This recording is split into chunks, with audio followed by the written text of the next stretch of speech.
pagi semuanya. Bagaimana kabar kalian hari ini? Anak-anak, silakan berdiri terlebih dahulu.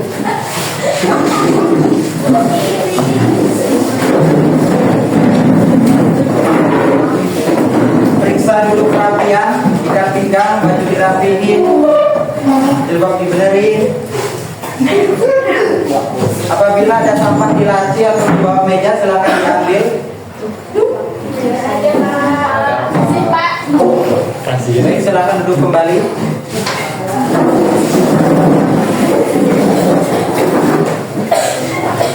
Hari ini Bapak akan membahas materi mengenai apa itu sholat.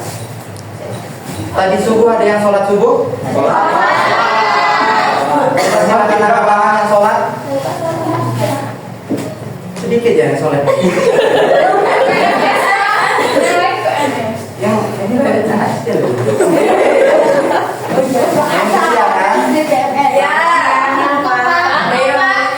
Mana rata sholat Pak?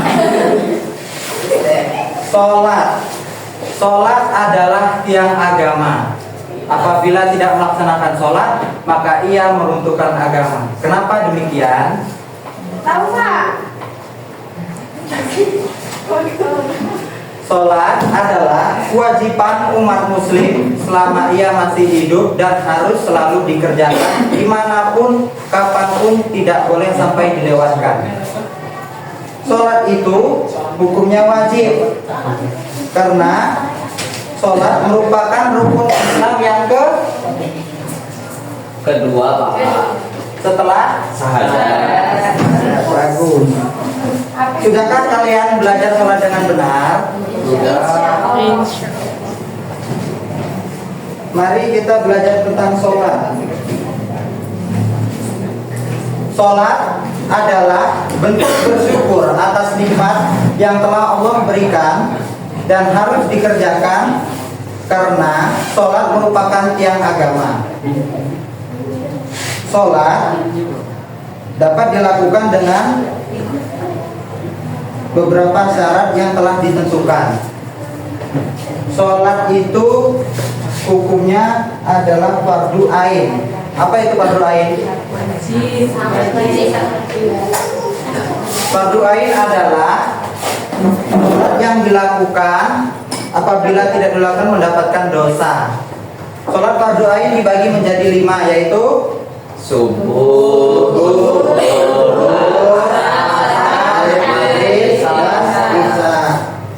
Sholat fardu harus dikerjakan, baik itu dalam keadaan apapun maupun kita dalam keadaan sakit. Apabila tidak dapat melakukan sholat dengan berdiri, bisa dilakukan dengan cara duduk, ataupun apabila tidak dapat duduk, mampu kita melaksanakannya sambil berbaring.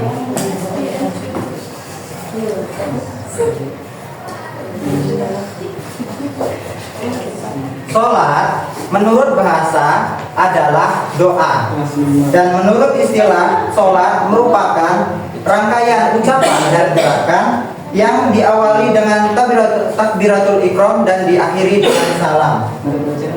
Sholat dilaksanakan untuk membuktikan pengabdian diri kita sebagai umat muslim kepada Allah Subhanahu wa Ta'ala, karena sholat diturunkan langsung kepada Nabi besar Nabi Muhammad Sallallahu Alaihi Wasallam.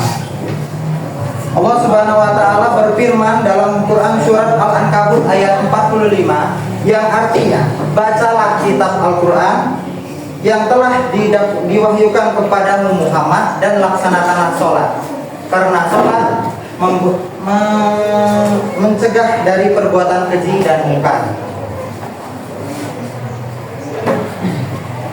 Kenapa sholat harus dilakukan bagi umat muslim?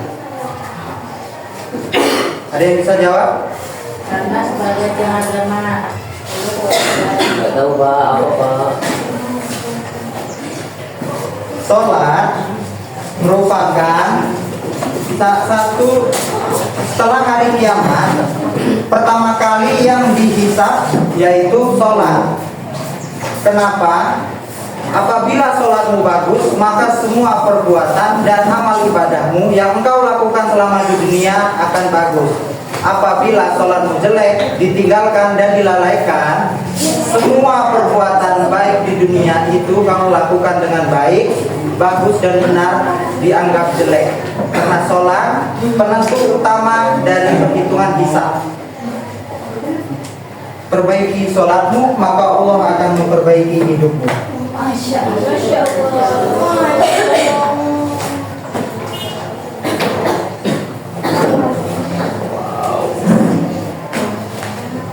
Selanjutnya adalah tata cara sholat. Bapak minta tolong satu murid untuk maju. Rian, silakan.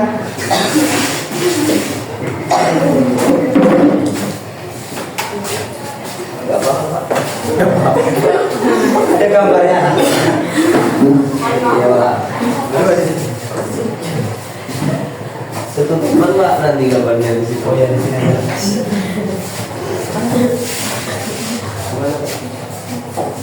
Silakan praktekkan sholat dari awal hingga akhir. Dari niat Yang pertamanya, Solil Fado Solil Fado Zuriat Barakatil Mustaqim Berarti ada ilah dalam Allahu Akbar. Tapi itu terus Allahu Akbar. Samiallahu liman hamidah. Itu tadi gerakan apa, Pak? yang mana? Oh yang ini. Itu adalah gerakan ruku. Oh Nantinya terus.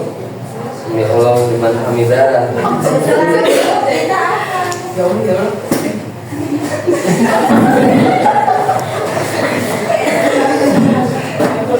Allahu Akbar. Itu apa, Pak? Ini adalah gerakan sujud. Allahu Akbar. Sujud dilakukan dengan 2 kali. Allahu Akbar. Ini adalah ayat akhir atau salam setelah selesai.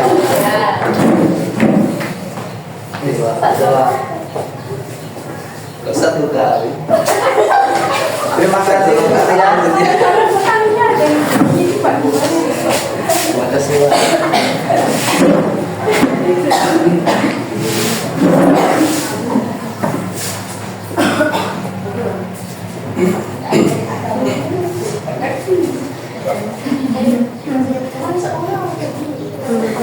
Baik, itu tadi adalah tata cara sholat yang telah dipraktekkan teman kalian.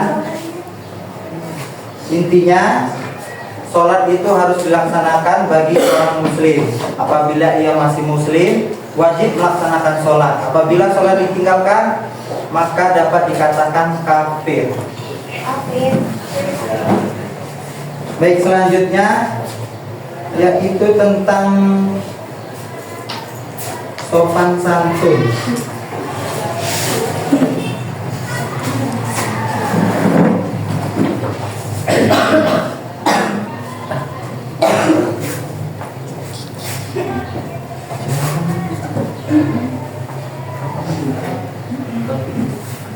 Sopan santun. Apa itu sopan santun? Sikap atau perbuatan yang sesuai dengan norma dan adat. Sopan santun adalah sikap tingkah laku yang dilakukan dengan norma dan adat yang berlaku di daerah tersebut serta tidak menyalahi aturan agama. Sopan santun merupakan nilai-nilai perilaku yang sangat penting dalam kehidupan sehari-hari, terutama di masyarakat. Contohnya, sopan santun yang dilakukan di keluarga adalah Menghormati orang tua. Tidak kegiatan saling. Melaksanakan berangkat sekolah salim.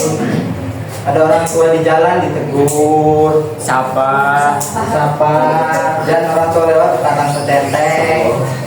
Iya, Pak. Saya nggak kenal orang tua, tidak sopan.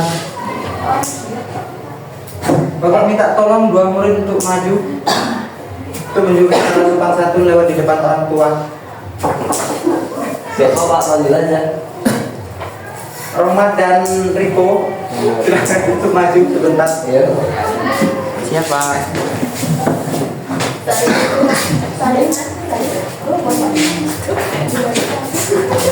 Gimana Pak? Yang mau jadi orang tua ya? Iya Pak. Cuman dari Pak Eman. Di sini Riko akan menjelaskan tata cara sopan santun yang baik saat melewati orang tua ataupun untuk berangkat sekolah bagi anak-anak. Salim pertama salim. Mau beres sekolah. Nggak bisa sambung nah. Mau bangun sampai dari Ini nah. Oh, terima kasih Pak. Baik Pak. Ya. Baik, itu tadi salah satu contoh sopan santun yang sudah pernah kita lakukan.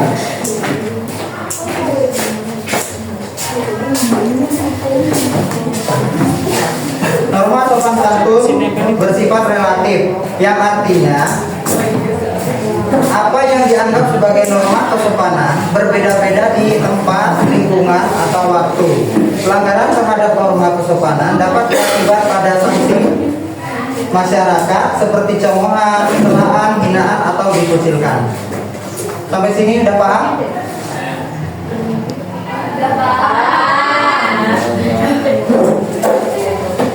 Baik, selanjutnya kita akan mengerjakan soal.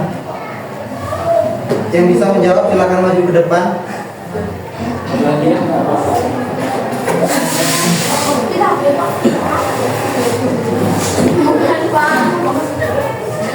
Lihat. Nomor 1, sholat adalah serangkaian ucapan dan gerakan, betul. Yang kedua, rukun sholat pada gambar di samping adalah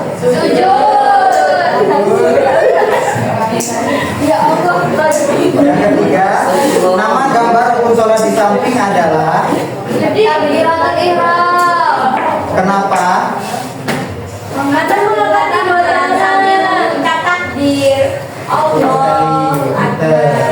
Yang keempat, gerakan pada gambar rukun sholat di samping adalah Yang kelima, rukun sholat pada gambar di bawah adalah Baik, sampai sini sudah paham?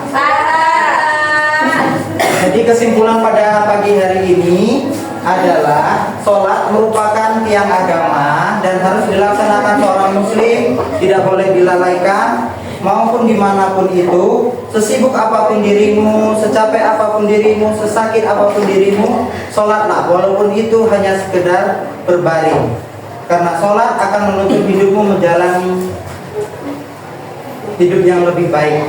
Ya Pak. Dan juga sopan santun. Apabila berhadapan dengan orang tua, jangan berkata-kata kasar, berkata-kata keras. Berkata-katalah yang sopan santun, lembut, gemulai. Baik, mungkin cukup sekian materi yang dapat Bapak sampaikan. Semoga pelajaran hari ini dapat bermanfaat.